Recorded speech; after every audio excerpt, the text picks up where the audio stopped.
Previously in X-Men, Cyclops is dead. Yeah, the X-Men have been battling the mysterious cabal of the HELLFIRE Club in Manhattan, and all of them are captured except for Wolverine. And Jean Grey, also known as the Phoenix, has been mentally manipulated into becoming the Black Queen of the HELLFIRE Club. The Dom of the HELLFIRE Club. Yes, definitely. And a pawn of Jason Wingard, who has been revealed to secretly be the illusionist, or the mutant master of illusion. Mastermind, master of illusion. Thank you. The sexy Jason Wingard has turned out to be the not so sexy mastermind. Very true. Who some of you might know from the original Brotherhood of Evil Mutants. So he's a longtime X-Men villain. And with all this taking place, all of them captured, all of them wearing power depowering shackles, inhibitors, the inhibitor bracelets, and necklaces, and all sorts of things. Cyclops decides to enter the astral plane through his psychic link with Jean Grey, his longtime lover. And on the astral plane, he's confronted by the projection of Jason Wingard, who stabs him through the heart, and he is clearly dead, not just in the astral plane, but in our real plane. And the issue ends with the final thing about him being dead. So let's see how long that lasts. Are you ready, Chris Sanagan? What I like about comic books so much is that people who die in comic books stay dead. That's why I like the medium. So, that all being said, I am Jason Lapidus. And I am Chris Sanagan. And we are Group of 7 Comics. And welcome to our YouTube show, Previously on X-Men, the greatest Tuesday night live stream that focuses on the essential X-Men comics, starting with Giant Size X-Men number 1, 1975, and falling through, hopefully, to the very end of Chris Claremont's run, at least. It's so essential to what the X-Men are that Marvel themselves have deemed them to be the essential X-Men. We are now in episode 43 of our never-ending series, focusing on the issue of Uncanny X-Men 134, which will be the climax of their battle with the HELLFIRE Club. It's been a 3-parter. It's been a lot of fun. We had 3 parts before that, dealing with the White Queen, also of the HELLFIRE Club. And 3 issues before that, we're dealing with Proteus, the mutant serial killer. Some heavy, heavy stuff, but all good times. I'm also reading it here in Classic X-Men number 40 with a beautiful... Look at that cover. Cover by Steve Lytle.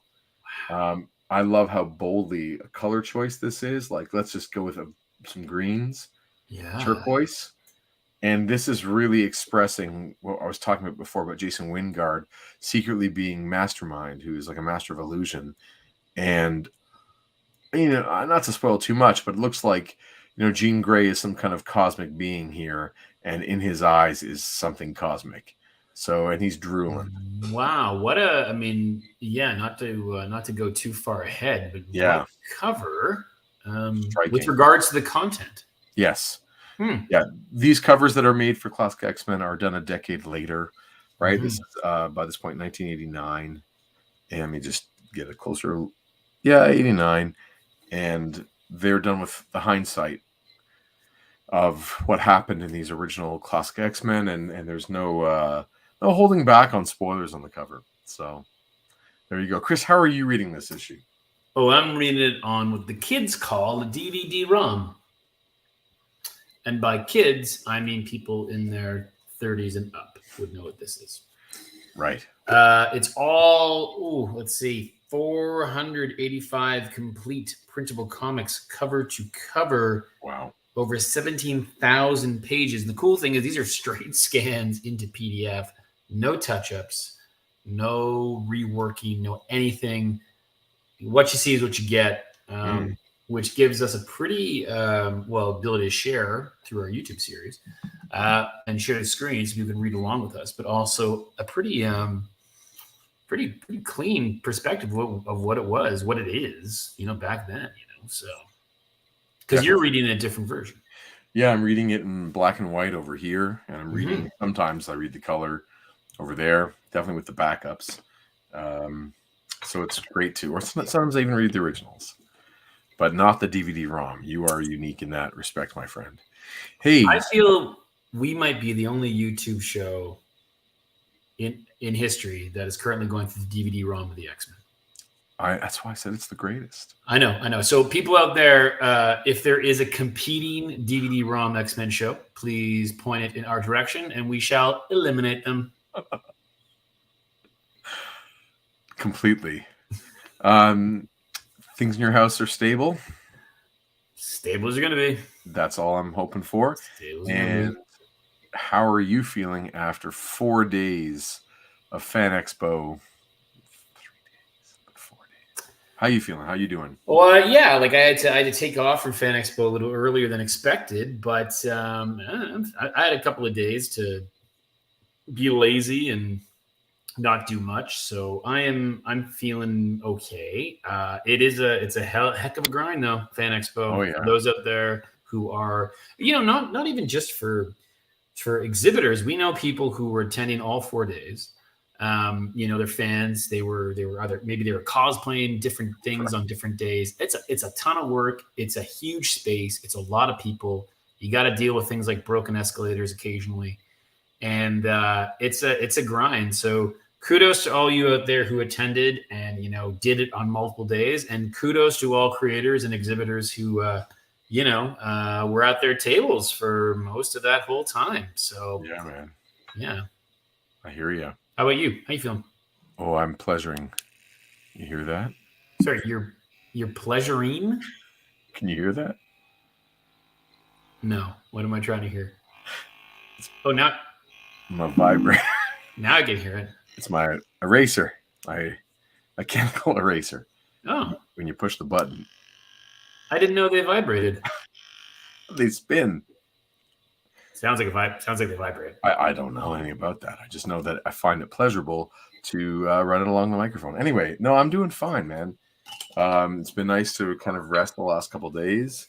Mm-hmm. Yeah, I'm mostly interested in diving into X-Men. That's my mind. Funny enough, talk about Fan Expo. I want to talk about X-Men. No, but we can talk about our comics for just a second, because funny enough, we released the first day of Fan Expo, Group of 7 Comics number 8, second part of our Peregrine saga, right there in blue. Jason's showing. What's funny though about us, all the prep to get it and then to have it and then to sell it, and we're talking about like winding down a bit. But as soon as I got home, it's like, okay, updating this and stuff on the forums and sending out email, like just trying to stay on top of it. You know what I mean? Like there's a bunch of, for those out there, creators out there, I know for a fact that, once you get something out there, it doesn't end when it's in your hands. It's, then it's like, going through the motions of reaching out to stores or whatever you happen to be doing, or updating online website forms or whatever you happen to be doing. So anyway, I was happy to come back from Fan Expo and then to do some comics admin stuff. Strike while the iron's hot, I suppose. Just get that. Definitely get that. Yeah, it is a lot of fun to do, and it's kind of rewarding to do too, having it in hand. That being said, we have quick, not announcement, but quick retraction. Jason Loo will not be joining us tonight. Unfortunately, there is a priority that has happened in his world that he needs to address. Nothing too serious. He's fine.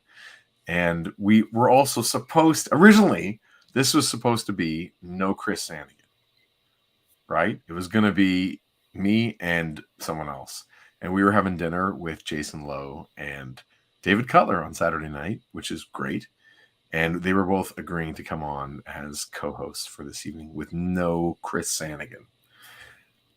Chris was then agreed to join, and subsequently David had to cancel and Jason had to cancel. I'm not saying those things are connected, but maybe they're connected.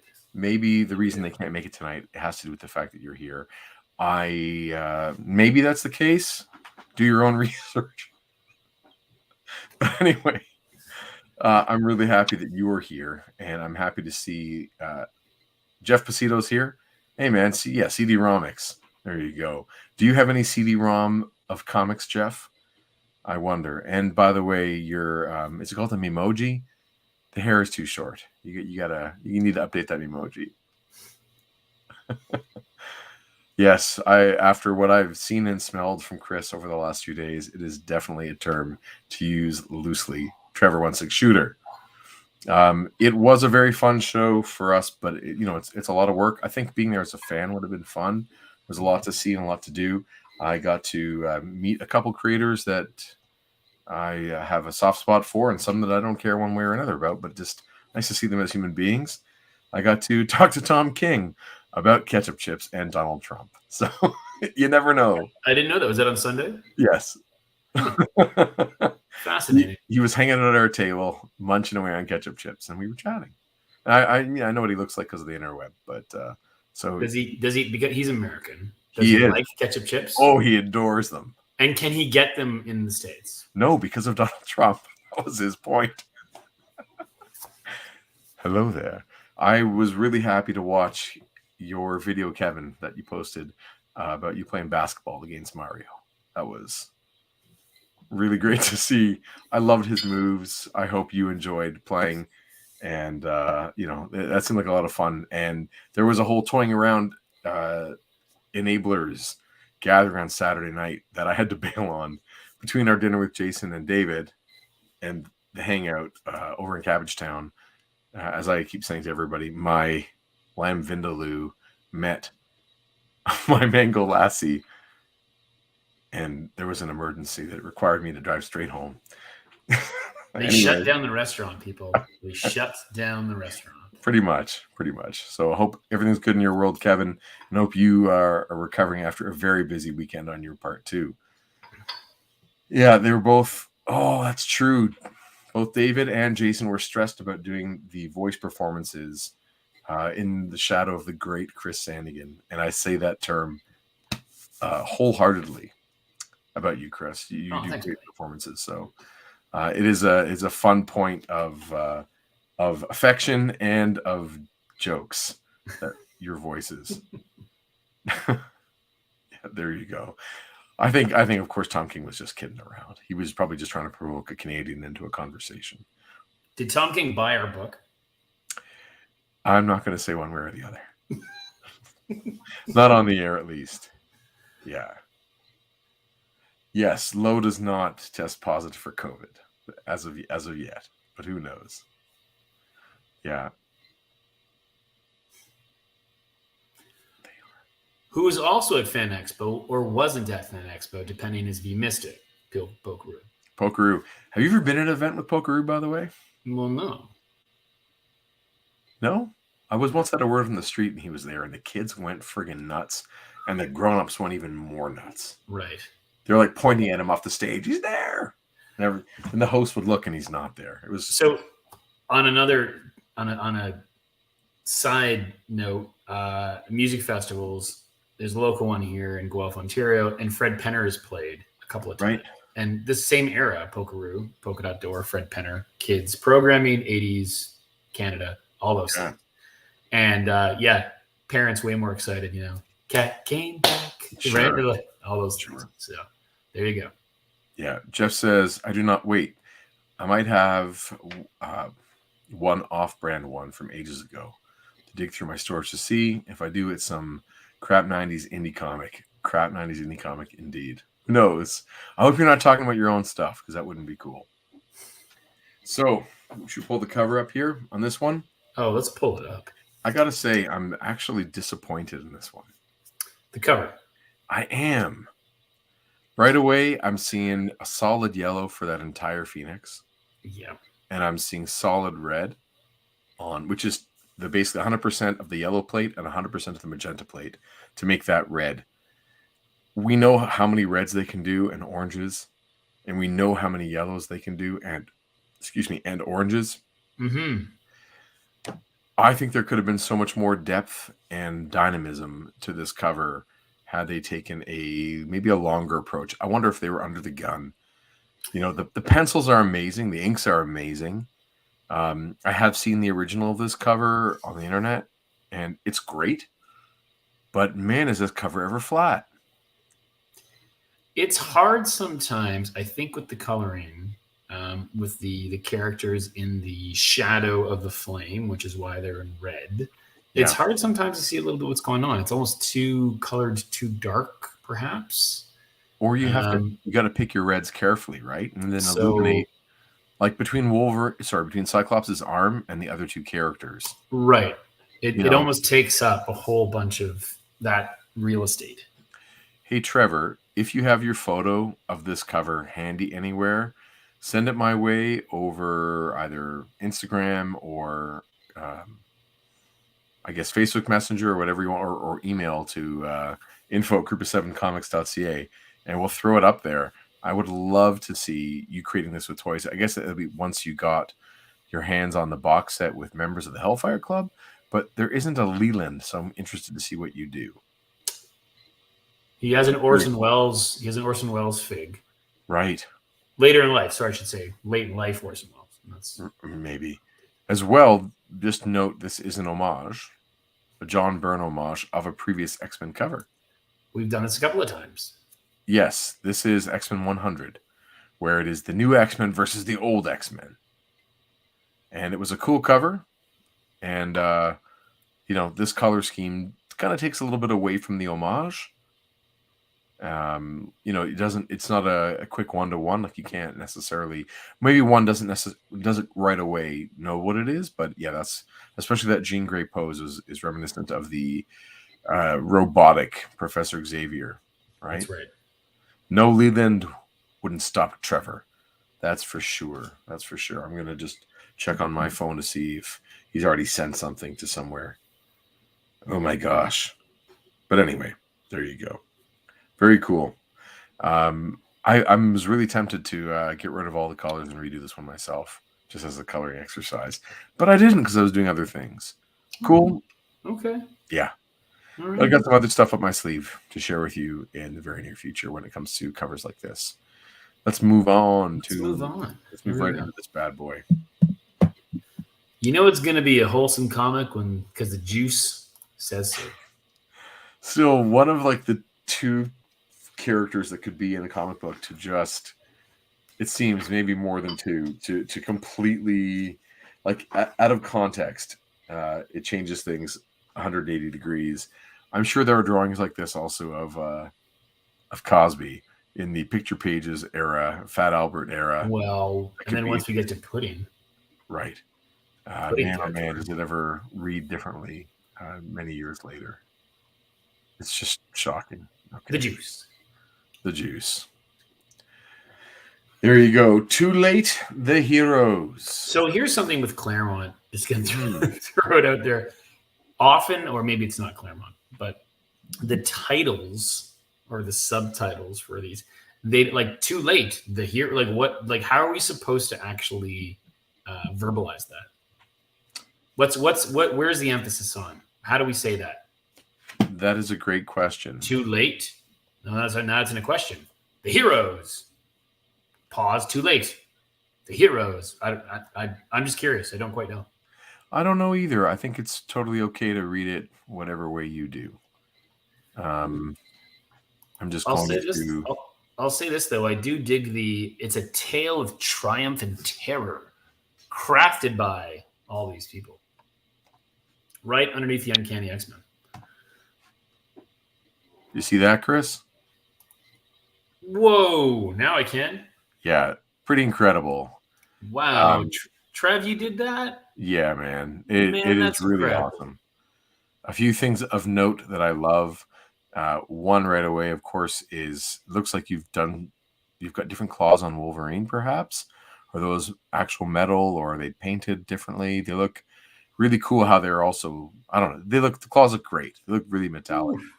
And obviously that burning phoenix is just spectacular. That's a super cool effect. And nice to add the White Queen instead of Leland, right? It changed the dynamics a little bit. Yeah, totally. That Colossus looks awesome. Yeah, he's great. He's a great figure. This is really beautiful, Trevor.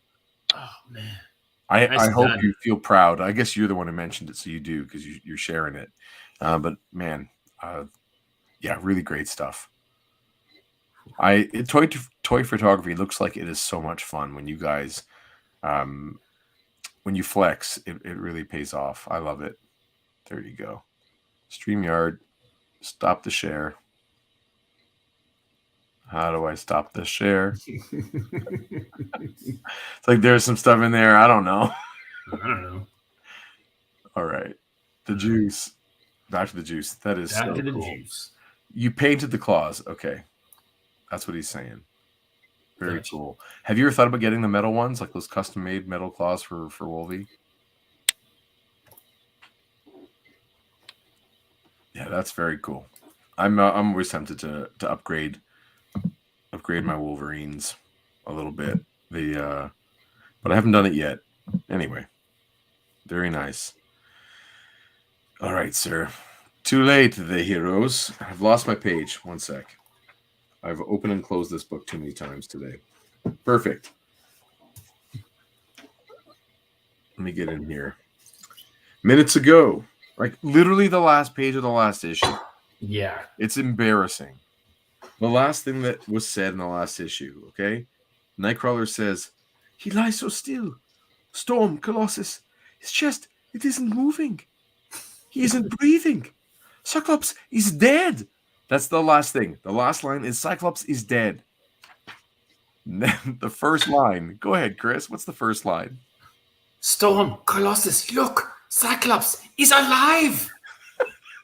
Now, do you imagine that every time they're like on a road trip or on the plane flying somewhere, or watching a movie in the mansion and someone falls asleep, Nightcrawler freaks out and says, "Oh no, everybody look!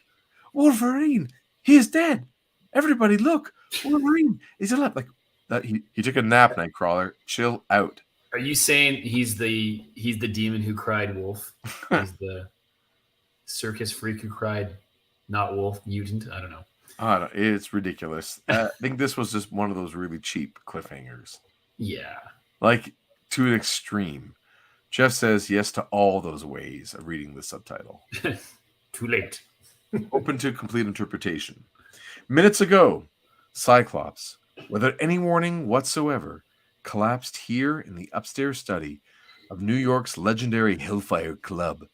He lies so still, barely breathing, that his fellow X-Men think he's dead. Well, only one of them does, and for very little reason. But then he says, "Storm, Colossus, look! Cyclops is alive!"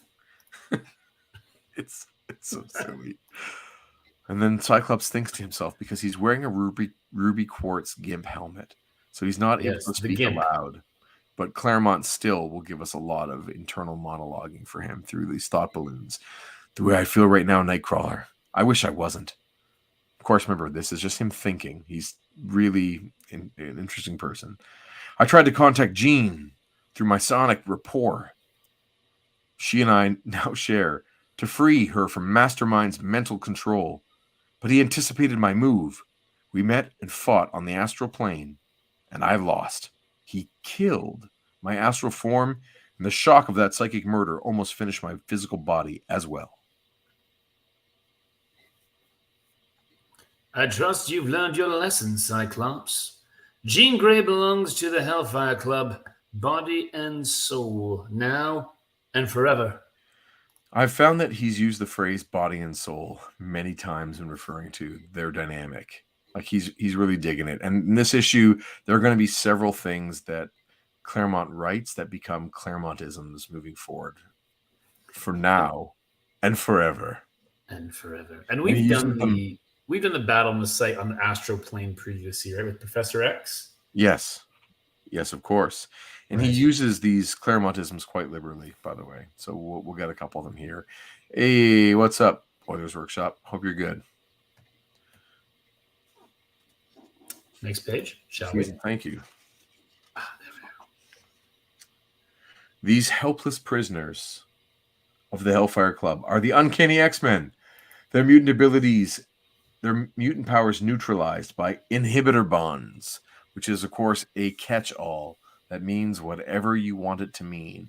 It is the same catch-all as I'm talking about Reed Richards' Unstable Molecules.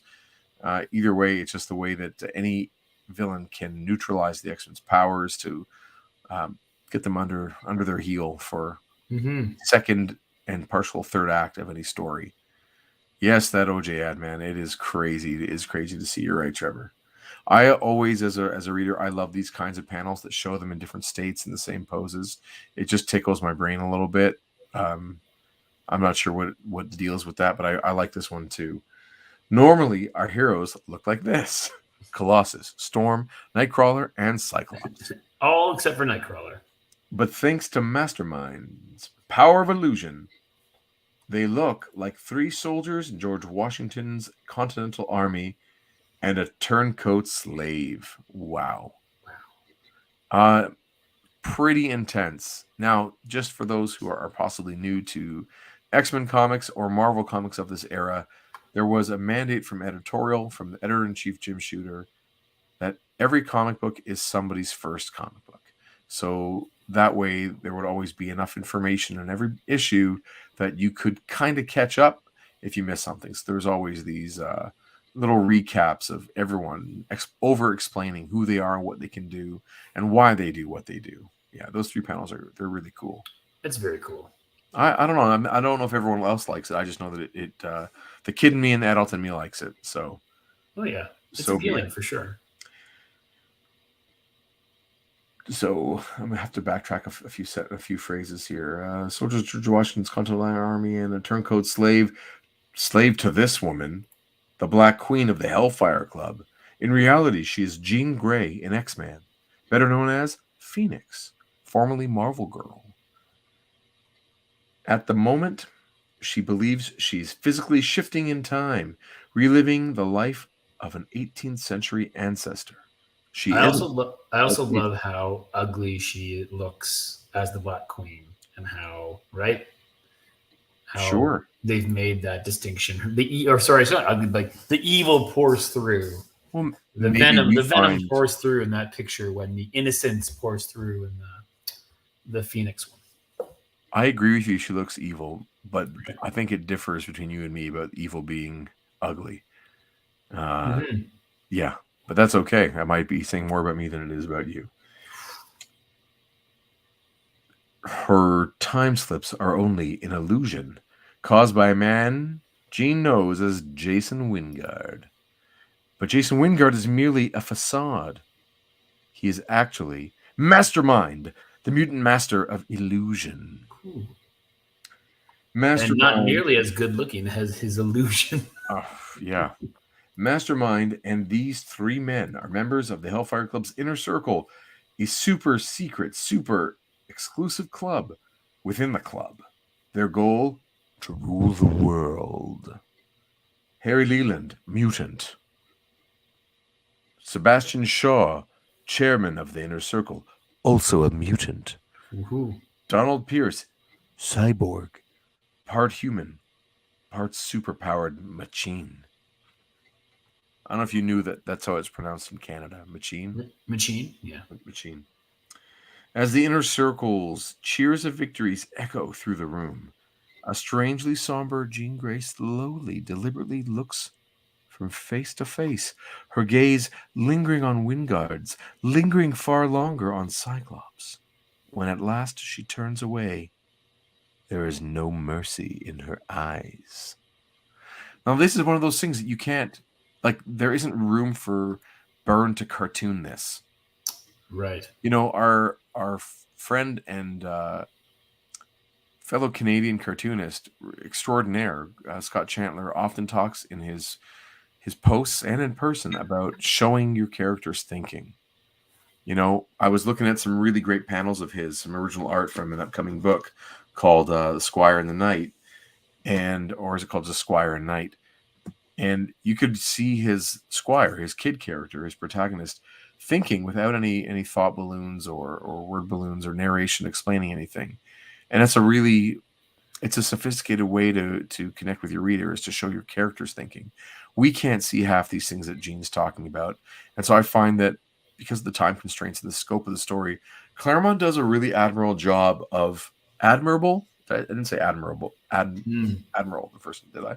Admirable job of putting a lot of emotion and intention between the panels in those gutters. Like, as you read along, a lot of things are happening that are just sort of behind the character's eyes. Mm-hmm. And I appreciate it a lot. I think he weaves a a more sophisticated tale because of his writing style, as verbose as it is. Maybe you have a thought, maybe you don't. Okay, I'll continue. Elsewhere in the building, the great and wealthy and powerful of America, who comprise the Hellfire Club's membership, are celebrating the club's latest anniversary, unaware of the drama being played out in the room above their heads. While outside on the streets, New York reels under the onslaught of a brutal midwinter gale. It's been raining hard since before dawn, and the water levels in the sewers has been rising steadily all day. And here we get to see Byrne, like illustrating this. The water from the streets to the sewer grate pouring down below, towards a thick sheaf of power cables whose insulation was slashed open by Wolverine when he and his fellow X-Men infiltrated the club. Yeah, there you go. 2 issues ago, people. 2 issues ago. Secret Agent Wolverine, and he tells Nightcrawler he does it because he doesn't know if it'll come in handy later. And this is a literary and theatrical device commonly known as Chekhov's gun, which basically means you show a gun in the first act and it comes back in the third. And when you do that, the audience will not feel as cheated or won't feel cheated at all because they know that gun exists within the rules of the story. If you drop this on the audience without having told them that Wolverine slashed those cables, it feels like what's also known as another literary and theatrical device called the Deus Ex Machina, which is basically... Right. What's that? I said that's right. That's right. It's just basically when there's a ghost in the machine. Well, it literally was a machine in Greek theater. Right. So the idea that anything can happen at any time, that there's just a spirit that is going to just make things happen willy-nilly to make the story move on. I love when there is a really good Chekhov's gun, when they show me something early on and I don't even know that it's going to be a thing, and then by the end of the story it becomes a thing that is a huge plot point. And I love it when it's done effectively. It's a fantastic device. Jeff Bacito says, so glad Claremont doesn't do excessive exposition and lets the art tell part of the story. Yeah, I'm on this show, I'm the first to criticize Claremont for getting in the way, but at the same time, there's only so much you can do in the 17 pages allotted to John Byrne and Terry Austin to visually tell the story. Byrne is able to come see their work and then add on whatever he sees fit. And the guy loves writing and loves his own voice. And I think the success of the franchise and the success of the comic book is a sign that it was an effective choice, even though it's funny that he does write so much. And sometimes it is overbearing, especially as we get in the next 100 issues. I still find it to be effective personally, but your miles may vary. And speaking of the shortest, feistiest X-Man. Sure. What's a commotion in the hall? I don't know. I gave strict instructions that we weren't to be disturbed. Evening, folks. The name's Wolverine. And you and me got business. And all the flunkies in creation ain't gonna keep me away. Leland, you unmitigated fool. You swore to me that Wolverine drowned. He's got 2 guys on him. Only 2? Oh, man, that's great. Those guys, awesome. Man. It's awesome. We haven't seen him in a little bit too long. Like he was out of action for a little while. Last we saw him, he was being pummeled. By these guards with clubs, and he specifically says to us, the audience, that he's not going to use his claws to defeat them because they could just be rent-a-cops. They could be guys that are just security guards. They have nothing to do with the evil machinations of the Hellfire Club. They could even be Secret Service, guarding a senator. So he doesn't know who Kelly we know is in attendance. So he's just going to take a bit of a beating. Yes. I do love, though, how these guys don't get names. Oh, I wish they should. Well, get off me, Fred. You too, Dave. Right. And they could be asking Wolverine for more rides afterwards. Whee! Exactly. All right. Beautiful. Here we go. Magnificent. This is my chance to finish Shaw as leader of the inner circle and then move in to take his place. Your man Leland may have botched his job, Shaw, but I won't. Black Queen, stop Wolverine. That, Jason, will be a pleasure. More of one than you can possibly imagine. So again, for those who have not been following along, Jason Wingard has ever been at odds with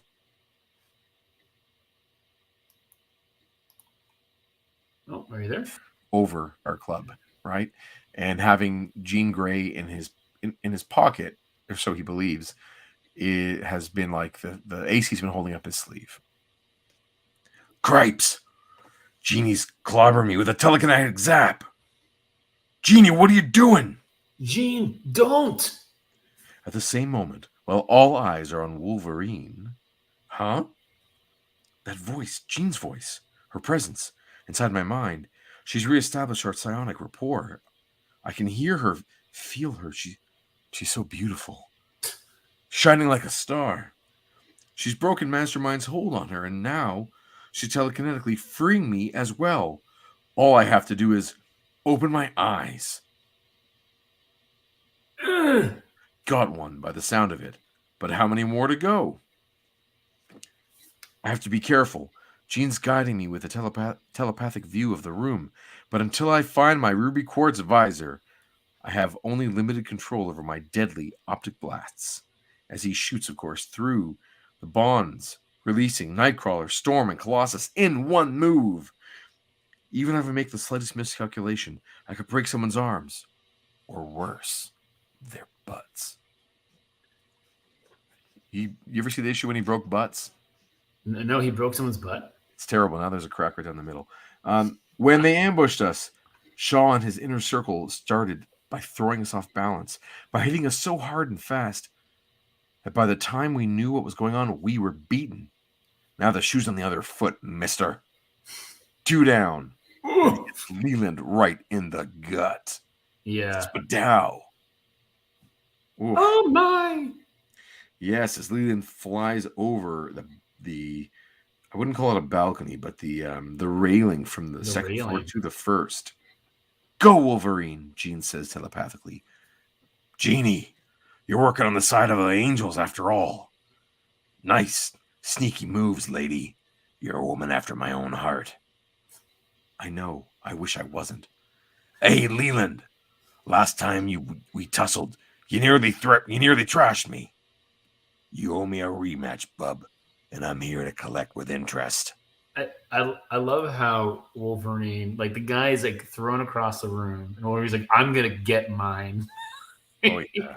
You know, like the last time we did this. So I mean, even though he's kind of down and out already, he's like, "Oh no, you don't get away." It's such a funny. I don't know. It's just part of his character, but yeah. Oh yeah, the guy holds a grudge. He does, understandably so.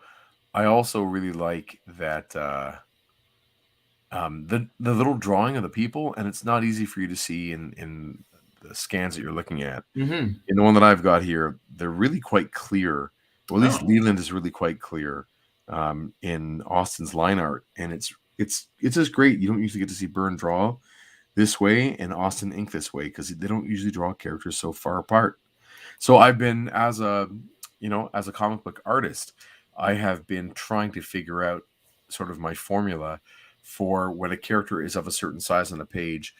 I draw X amount of detail, right? Or or Y amount of detail, and I'm getting better at it as I go along. But I love seeing what Austin does with the character that is, like a 20th the size of the page. It's very cool. And David Cutler is here. Hello, David. Hey, ex-friends. COVID hit too hard for me to tune in, but I'll listen on the rerun. Buddy, we just hope you're going to be well and, that you recover as easily and as quickly as you can. And we just wish you the best, And Chris says you suck. No, I'm just And by that, I mean swift recovery, David. Hope you're feeling definitely. I'm glad you're here, and we hope you get well soon. And don't fall, too far behind on your work and stuff, and don't stress about it. It's all good. We just want you to be well. Reruns are the best. Never say die, eh, Cyclops? We beat you X-Men once. We can do so again. Your vaunted optic blasts mean nothing to a man capable of absorbing all forms of kinetic energy. The harder you hit me with anything, the stronger I get. I do love how quick Shaw is to take his shirt off and fight shirtless. Like there's no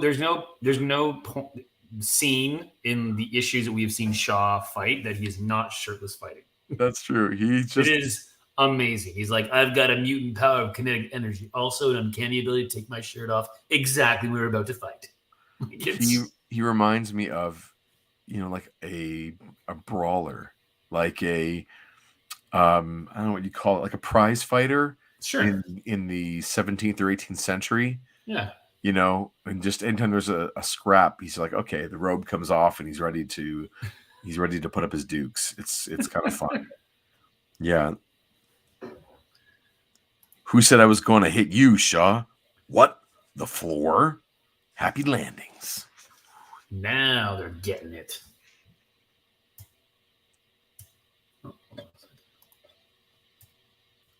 There we go.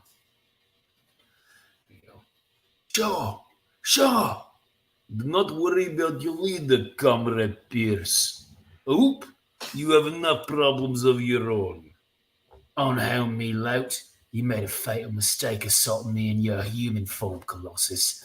With my cyborg limbs, I can bend steel in my bare hands. Smashing you to a pulp should be child's play. Colossus! Do not worry, Nightcrawler. My pride is hurt worse than my body. If that's true, Colossus, you're luckier than you deserve. Thanks for the warm thoughts, Cyclops. You should have anticipated that attack. You've a brain inside that head of yours, mister. Start using it. Take a shot, everybody. So I think that him just being in human form was just a thing to get the plot, to be able to give Pierce a chance to escape or whatever. Like it, yeah. No reason to insult him for it. That was a writer's choice, not yours, Colossus. Poor kid. Armor up. Pierce is all yours, Storm. You and Nightcrawler go after Shaw. Leave Mastermind to me. I like that idea of I want Cyclops to say that more to Colossus, armor up. Yeah. Like it's a cool, get ready, Avengers assemble. It's kind of a cool little thing to get ready to the battle, Totally. Armor up. Anyway.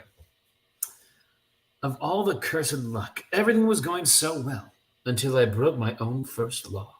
I underestimated the X-Men. I let my ambition, my dislike of Shaw, my desire for his rank and position in the inner circle get the better of me. Let the others batter themselves senseless for the moment. I think it's best not to get involved. I'll simply create an illusion that I'm part of the wall and wait to see what develops. Who knows? I may yet emerge victorious. Heads up, Tubby. Say your prayers. It's a maniac! Call the police! Hurry!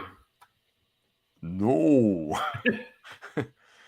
No. Desperately, instinctively, Harry Leland lashes out with his mutant power, increasing Wolverine's mass geometrically as he falls.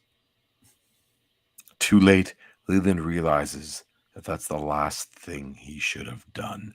No! Poor guy. So he makes Wolverine even heavier. He makes Wolverine even heavier, so his speed would even increase, and the impact of his claws into Leland. Is his claw in him? It's kind of his head, and one's on his. Right. It still is a kid's book, and I imagine that he puts his claws back in to put a hand on the face. Yeah, we're gonna let that go. Okay. It's because we know the context in which this is happening. At that moment, in one of the many secret passages that honeycomb this venerable Manhattan townhouse, Cyclops is a born leader. As good as I expected, he found one opening, one flaw in our defenses, and in a matter of seconds, he had us on the ropes. I like that. But he had help. And I have an uncomfortable feeling. I know from what source. Wingard's puppet, I fear, has cut her strings. If that's true, I pity the puppet master. Oh, Trevor. Oh. Very nice. All they're saying is give Pierce a chance. Yes, Give sir. me a chance. Very good. Very good. What? Nightcrawler teleporting on top of me. Boo! Storm says I shouldn't hit you, Herr Shaw. That's fine with me. Anyone can mention Nightcrawler. It's going to club you in style. With a slight assist from Storm, my friend. For all Shaw's mutant strength, he's still only human.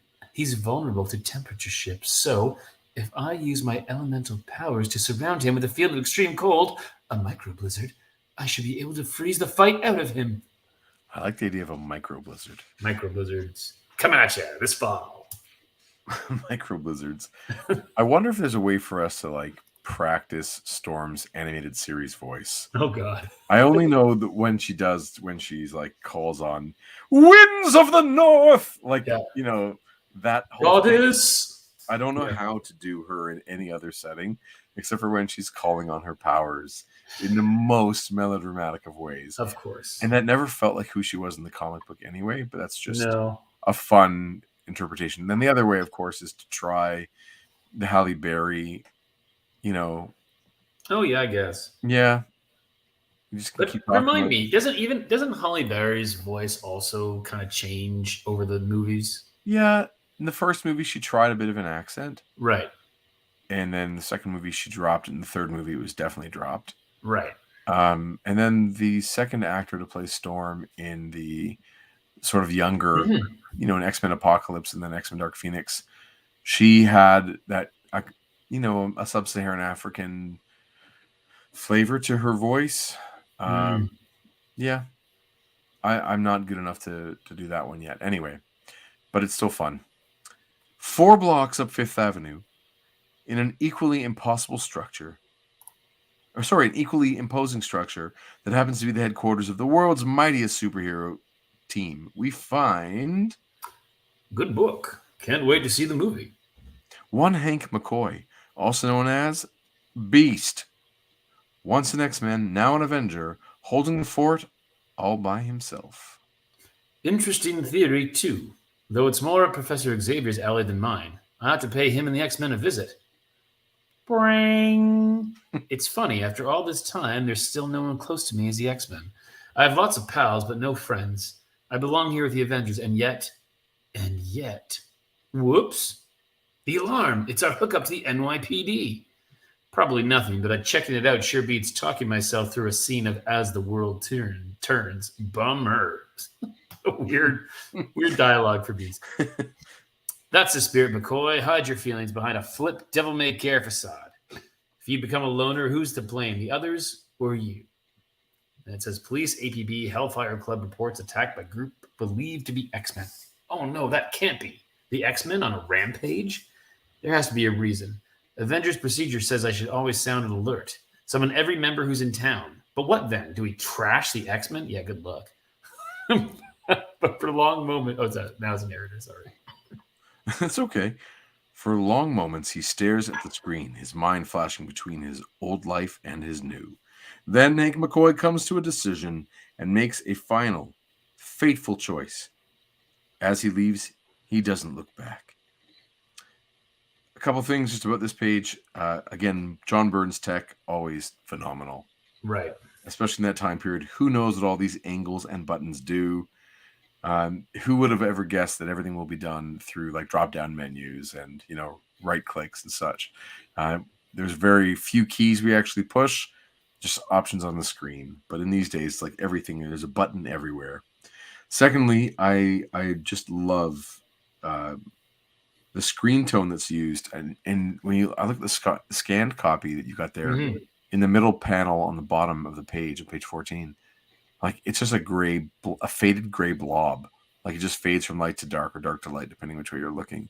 But in this black and white version, I can see every single dot of the screen tone, or like the zip-a-tone used.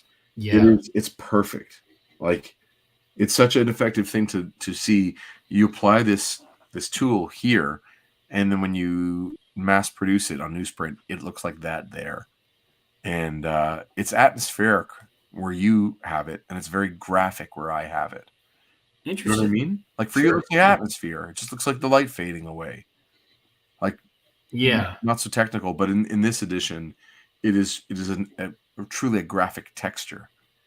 Similar, but not the same as the back of the book in shadow in the first panel. There's a screen tone laid down there, but it's a very different screen tone. It's a more random, organic one. Anyway, a little bit of comics making for you there. Meanwhile, on your knees, you Bolshevik buffoon. I do not believe this. I am struggling with all my might, yet Peters is forcing me back. He has leverage on my hands. He is hurting me. I have felt pain before, and I have faced defeat, but I have never surrendered. You speak as though I was less than human, Pierce. I do not know you. I have never thought ill of you, threatened you, harmed you, yet you would slay me? For no other reason than I am a mutant? What? My arm! I am proud of who and what I am, little man. My humanity is not in the outward form I wear, but in my soul. Can you say the same? Ugh. Yes, curse you. I may only be half a man, but I'm more human than you'll ever be, freak. Live wires, mechanical arm, electrical arc blinded me. It takes a few seconds for Colossus to recover, but when his eyes finally clear... Pierce is gone. Expected him to attack me while I was helpless, but he ran away instead. I must have damaged him more badly than I thought. Man, Colossus, like, what a soul he has, you know? I love that he says to him, like, I never did anything to you. I didn't come to you to hurt you. And you're trying to kill me just because of what you think I am. You know, fuck you, dude. It's great. Yeah. It's too bad it doesn't take the other arm, too. But hey, what you can do? Yeah. I would have loved it if they had a chance to fight longer. But it just, every time Colossus shows who he is on the inside, he's, except for that one time in Murder World, every other time that he's been able to show his true character, he's just the best. He is great. Such a good dude. Yeah, I agree. Yeah, I love him. Elsewhere. Round and round and round you go. Enjoying your house, Hershaw? I am. I hate to burst your bubble, Nightcrawler, but your swashbuckling overconfidence will be the death of you. Just because you have superpowers doesn't mean I've forgotten. Sorry, just because I have superpowers doesn't mean I've forgotten how to fight. An academic point, villain. Nightcrawler has done his part, and as I will now do mine. Storm! By heaven, it's gotten so cold. The Weather Witch is freezing me to death. Here's a little note here. This is the first time Storm has ever been called Weather Witch. Okay, so that comes back. Is a trope of X-Men comics. Interesting. Mm-hmm. Okay. I'm weakening by the second. Almost no time left to act. Oh! She's down, but not out. That also I find is a huge trope of Claremont's writing, the down but not out. Right. And this blasted cold has left me too drained, too weak to finish her. My body feels as if it's been turned to ice. I want to stay, to fight, but I dare not.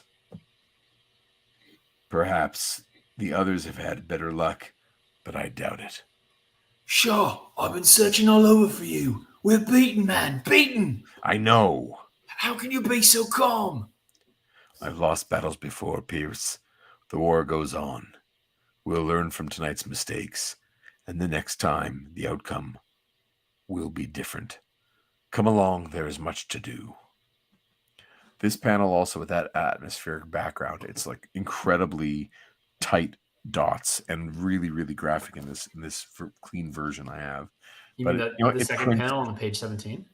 Yeah, second panel on page 17. It's all like tiny dots that actually fade from left to right, from lighter to dark, and it works really well, in print.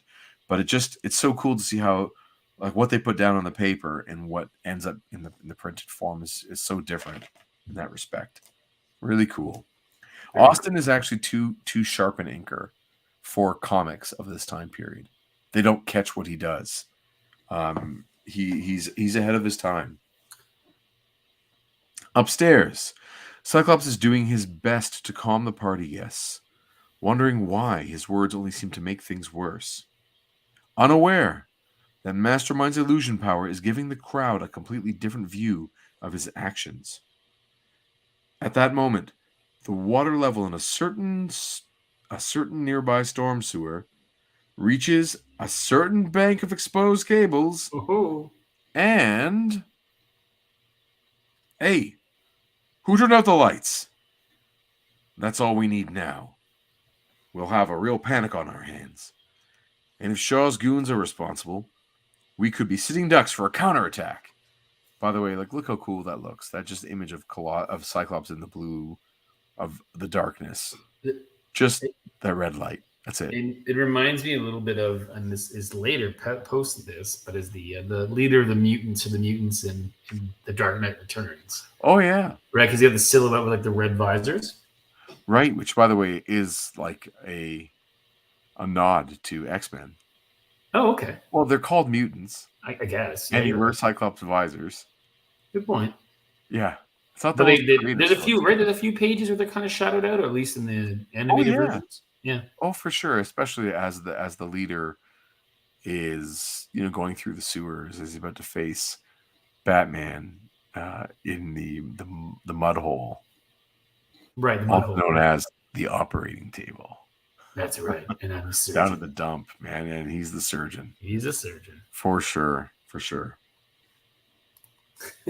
Let's talk Dark Knight Returns. Oh, I could go on all day, as you know. And then I love this panel so much. Him striking the match. Oh yeah, just showing up out of it, just spooking Cyclops. Popping that match. It's just a great drawing too.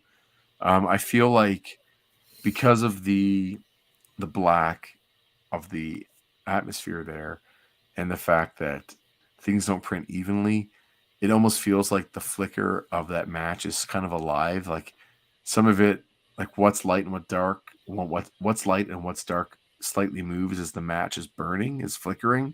Like it's not a laser clear image. It's just a little blurry, which I think is really cool. Totally. Psych, we got to stop meeting like this. Wolverine. Cripes, he startled me.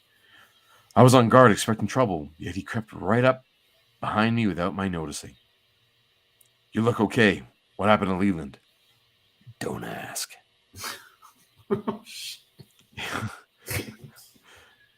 Oh, man. All I can tell you is I've got a new trophy for my sausage wall. If that means what I think it does, Professor X is going to have a fit. Find Nightcrawler and Storm. We're getting out of here. Too bad. I ain't leaving a fight half finished. But you're the boss. Another cool, graphic version of Cyclops where it's just the black and yellow of his outfit, which we see lots from. We'll see lots of from Paul Smith coming up, and JR does that a ton too. It kind of also reminds me too of what the New Mutant uniforms are going to look like, right? Right. Oh, for sure, sure. So. Very cool. Yeah. She stands motionless, a shadow among shadows. Feeling dark fire consume her soul. Her face is... How do you pronounce this? Supernally? Supernally? I don't know this word. Supernally calm. Her face lies. It's a perfectly cromulent word. Thanks. Jean Grey is terrified, more afraid now than she's ever been, because she knows what's happening to her, and she cannot stop it. Holy shit. Yeah. The HELLFIRE CLUB did its best, and it wasn't good enough. I've lost my telepathic tap on Jean's mind. That means she must have broken my control, but how? I anticipated every contingency. She laughs to herself. The man is such a fool. She will enjoy what happens next. And realizing that, she weeps. Shall I read one and you read the other? Sure. Yeah, you can do Phoenix, I guess. Yeah. You made a mistake, Jason. You slew the man I loved before my eyes. Instead of severing my last connection with the X-Men, that acted like a bucket of ice water in my face. Instead of enslaving me forever, you shocked me awake. You set me free. Too late. No, I compensated for that reaction. My power should have. Your power is nothing. Your power is nothing. From beyond the dimensions. Yes. Holy crap. There you go. We can try this first word together. Are Okay. you ready? 3, 2, 1. You. I wonder if it cuts one of us out though on the. I wonder. Stream. It would be so much fun to have that as an ongoing thing. Do you have any idea what you've done? What forces you've set in motion? Gene, no, please. Ah! You came to me when I was vulnerable. You filled the emotional void within me. You made me trust you, perhaps even love you. And all the while, you were using me. Gene, no more. I beg you. You're killing me. I intend to do a lot worse than that, mastermind. But first, I want to know how you reached into my mind. You're an illusionist, not a telepath. Mind tap mechanism, White Queen's design, allowed me to project illusions directly into your mind, as well as monitor your thoughts. Use a telepath to ensnare a telepath. Ingenious. This device enabled you to tailor your illusions to fit my most private fantasies, the repressed, dark side of my soul. You gave me what I secretly wanted, and used that to destroy me. It's only fair that I return the compliment. Through me, you sought power. Very well, then. I'll grant you your wish. No. I'll give you power, Jason Wingard. Please. No. Such as no living being has even dreamed of. I love the idea that we're zooming into his eye, by the way. Yeah, that's cool. Like, it's good and not typical for X-Men comics either. It feels more like something Alan Moore, you know? Yeah, good point. Yeah. It does look cool. And I love that there's a duality with her, like that's very clear right now. Like part of her is smiling, part of her is weeping. Yeah. Yeah. All right. It's dark, man. Here we go. At Gene's touch, his mind expands at the speed of thought, racing instantly from one side of reality to the other, through all the infinite reaches of space and time. In the blink of an eye. Are you peeing? I'm pouring tea. Sorry, I didn't realize it was going to be that loud. It's okay. I'm just teasing. In the blink of an eye, Mastermind finds himself in touch with the universe, his brain flooded with all the myriad, absolute contradictory truths of existence. He screams, unable to cope. He runs, unable to escape. He drowns. He is, after all, only human. A man of limited awareness, limited power, limited ability, transformed in a twinkling into a god. Some people can handle the experience. Some people can't. Enjoy your trip, Jason. You won't be coming back. In a way, I envy you. You're at peace. Phoenix doesn't know the meaning of the word. The obsidian flames burn brighter within her, and in the distance, she hears music, a symphony of power, long sought and well remembered. Jean! Transfixed by an unhuman joy, her burning soul spreads its wings and soars toward a destiny that will no longer be denied. Heavy shit. Heavy shit. Yes, Trevor, like an EC comic panel. Yeah, that's a good call. Like she just melted that guy's mind. She really did. And I gotta say, like, just looking at another genre of visual storytelling, like the picture book, you know, you get one image and you get the sort of narration from the author. And I think some of those panels, like sometimes Claremont steps into that world of picture book narration, Mm-hmm. where he just takes one image and then just like pulls the taffy. And for stuff like that, I find it really effective. Like how many panels do we need of Byrne showing Mastermind growing increasingly large in the universe? Like 1 or 2 is great, but Byrne does it in one. Yeah. Showing his cosmic mind, and let Claremont do some of the magic. Like it really works for me. Mm-hmm. I've been searching for you all. I've been searching all over for you. Are you all right? Do you want to read Jean for a bit now? Sure. Scott, I. Something's wrong. She's damping down the psychic rapport we share, hiding from me. Mastermind was up here. Is he Still controlling me? No. I took care of him. What's the matter, Jean? Talk to me. Let me help. You can't help, my love. No one can. Jean, wait. All present, psych. What now? We run for it, short stuff. I'm receiving multiple mental impressions. The police are closing in on this building and they mean to arrest the X-Men. If they capture us, you can bet Shaw and the HELLFIRE Club will make any criminal charges stick. So let's scoot. Scoot. Scoot. The booty scoot. Yes.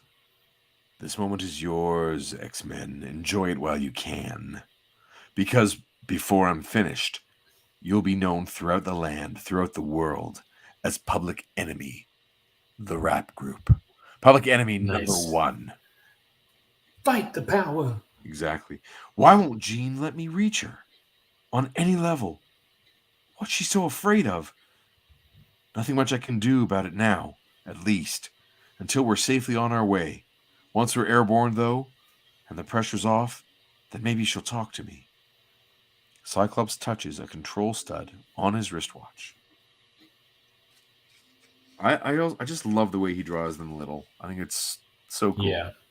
It's really blurry. Like you said, I red. can't remember if we saw them being dropped off. We never saw the shit being hidden and watered, right? This one came as a surprise to me, but And within seconds, the X-Men skycraft rises to the surface of the Central Park Reservoir. Cool. yeah, super cool. One quick getaway coming up. I wonder if I'm out of my depth. Get it? Depth? Because it's underwater. This time with Jean. I love her. I know she's hurting badly deep inside. I want to help her, but I don't know how. All my skills as leader of the X-Men, all my power of my optic blasts aren't worth a blasted thing. A blasted thing. A blast thing. I think the sooner I get Jean to Professor X, the better. We left him in New Mexico at Angel's mountaintop chalet. If I fire the throttles, this crate should be there in a couple hours. Man, they should be flying there. I like that rain. That rain effect too. Yeah, looks great. Looks really good. Aurora, what trouble, Scott? He seems so driven all of a sudden, like a man possessed. I know, Peter. We're all alive, unhurt, free. You'd think that would make him happy. Oh, Scott, your mind's an open book to me. I know your feelings, your thoughts, what you're trying to do. But it's too late, my darling. For me, for us, for everything. She reels under the impact of more sensations than she has names for. And her song of power builds to its inevitable crescendo. Here come the boys in blue, New York's finest. Better late than never. We ought to be flattered by the looks. We ought to be flattered. Looks like they rounded up an army to take us on. Against an army, Wolverine, you would at least have a hope of survival. Against me, you have none. Gods of earth and air! What? Oh no! No! Genie! Hear me, X-Men. No longer am I the woman you knew. I am fire and life incarnate. Now and forever. I am Phoenix. Boom. Boom. Crazy. Love So, it. when you type into the Google, Oh, yeah. what is the first appearance of Dark Phoenix? It does not say this issue. Interesting. But who appears before us? Dark Phoenix, and there's the costume. Right. So she doesn't really call herself, I don't think, Dark Phoenix by name regularly. No. But that clearly is the version that is known as Dark Phoenix. Yes. That looks. And then the ship blows up. Yes. Yes. So now we're wondering what the heck is going on here. Thank you, Trevor. Thank you. Just so you know, we did not rehearse that. It's all spontaneous. We like to keep it all fresh here on previously in X-Men. Oh, totally. Very spontaneous. A lot of fun. So yeah, I can't wait to see what's going to happen, in the next issue, of course. But now we truly are at the end of the prelude to the Dark Phoenix Saga. And we are so much so in like the depths of it that the next issue is actually called Dark Phoenix. Yeah. And I even have a couple of the Dark Phoenix classic X-Men issues. Lucky guy. You know what? I can show them off. Right now? No, when we get to them. Well, then why bring it up, dude? You're the worst. Because I'm excited. I'm excited too. It's really cool. It is very cool. All these issues have been in the trades that are known as Dark Phoenix. Mm-hmm. And it's nice to kind of finally be at the issue that is famously known as Dark Phoenix. As they've done now. We've had 3 little trilogies, right? We've done the Proteus one, the White Queen one, with also recruiting 2 new mutants, and then of course the Hellfire 3 issues, and now we're in the climax of each of these. What this has all been building up to. Mm-hmm. What is going to happen? How are the X-Men going to fight Dark Phoenix? She's clearly more powerful than all of them combined, and it seems to be like entering that territory where a lot of it's going to be very emotional, like trying to reach the woman inside, reach the human side of her. What can they do? How can they get there? And who's going to be able to reach her? And in a few different versions, we know, especially in X3, there was the whole thing where like the burden was on Logan to kill her, to get close enough to her. And then he says, like, you got to do this. You got to kill me. And it's so dramatic, like, or so melodramatic. If you watch that again, that scene where Hugh Jackman stabs Famke Janssen. So I wonder if we're going to get something like that, or is he not even going to be? Is Wolverine not going to be the center of it? Right. Yeah, just to compare. And then in the cartoon, have you watched the Dark Phoenix Saga in the cartoon at all? I may have, but it doesn't ring a bell. They connect it right to her turning into Phoenix in the first place. It goes kind of like from issue 100 right to like one issue, to issue 133 or 134. Like, it's a real leap to get rid of all that stuff in between, and she doesn't spend a lot of time as Phoenix on the show. It's like when she gets that power, it overwhelms her quite quickly. Just to talk some fun also with MCU, it seems like there are a lot of parallels between the modern interpretations of Scarlet Witch, of Wanda Maximoff, and Jean Grey. They've kind of like played with her power as being not so hex based in the movies, but more like there's a little bit of telepathy and some clearly like telekinetics, but they say it's like magic. But it's about her and then the dark her. And she's the most powerful being in the universe, and then, of course, in this, Jean Grey is the most powerful being kind of in the X universe. So there are a lot of interesting parallels. And of course, the red of both women, being part of their visual cues. So it's kind of interesting how this narrative seems to be pervasive. Like the person who gets power, that the power corrupts them, and it seems to in both those cases, of course, be a woman. And I wonder if there are examples where this is a man that we can think of. Or is it almost always the woman who gets these powers? That must be stopped. Anyway. I don't know. We can brainstorm that another time. Good issue. Did you want to see more of Wolverine kicking everyone's butt? There's a decent amount of butt kickery and teamwork, and X-Men learning from their failures and switching off kind of fighting partners and winning that. That's Right. cool. That's pretty cool. As a Canadian, yes, I don't know if I've ever been happy with the "it just got really cold, so I can't fight" approach. He doesn't have a shirt though. Remember, he was wearing a shirt. True.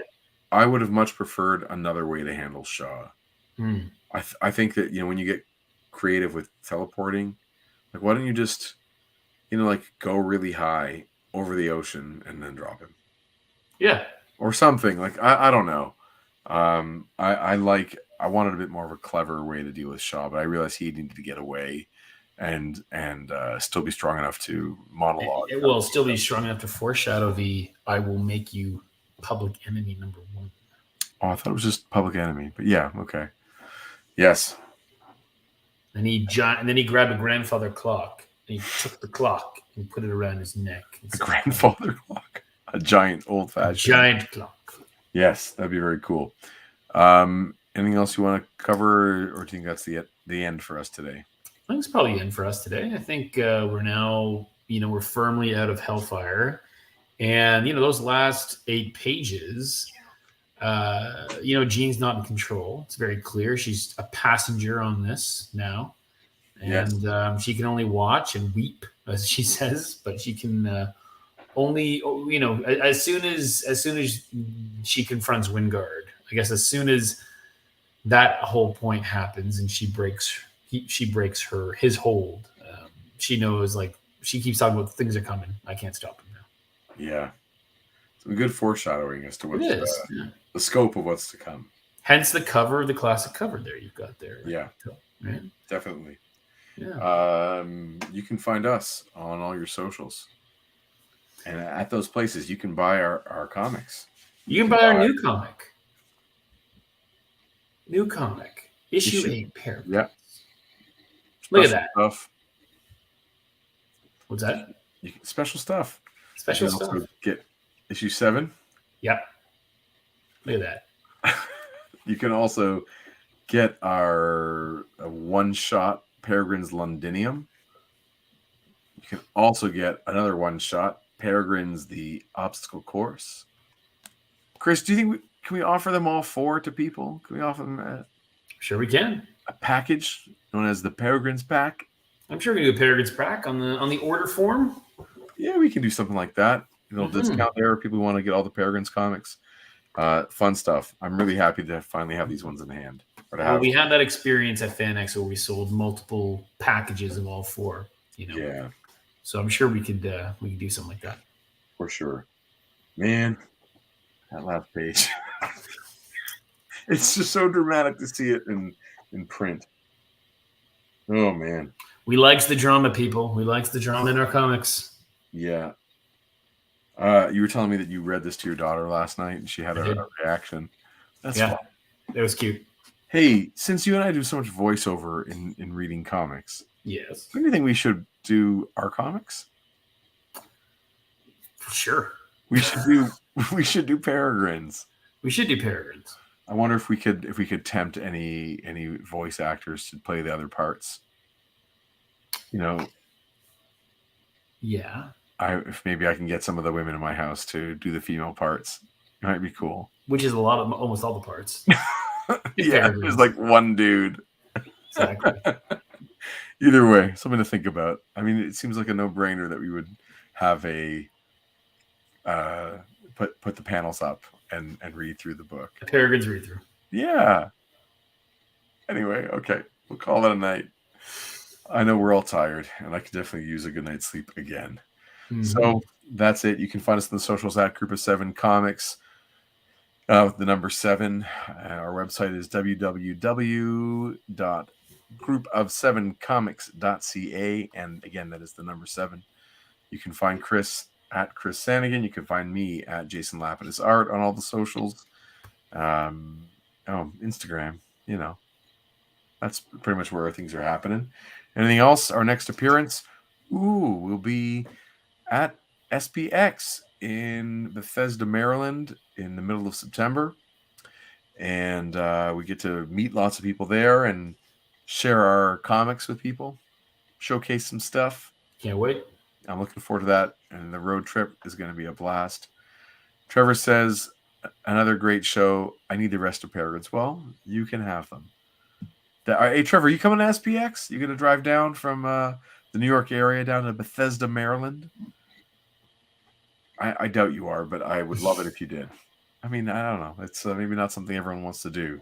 But at SPX, the Small Press Expo, September, 17th through 19th? Or Yes. I think we're there, but it's only the Saturday and Sunday. Yeah. Should be a blast. Very cool. All right, man. There you go. So, anything else, Chris? No, that's it. We're good. Thanks for joining us tonight, everybody in the chat. Really appreciate it. Thanks for going on this X journey with us. I love it. All right. Then we're signing off. Everyone have a great week. And we'll see you next time on Previously on X-Men. And Chris, I'll talk to you in 5 minutes.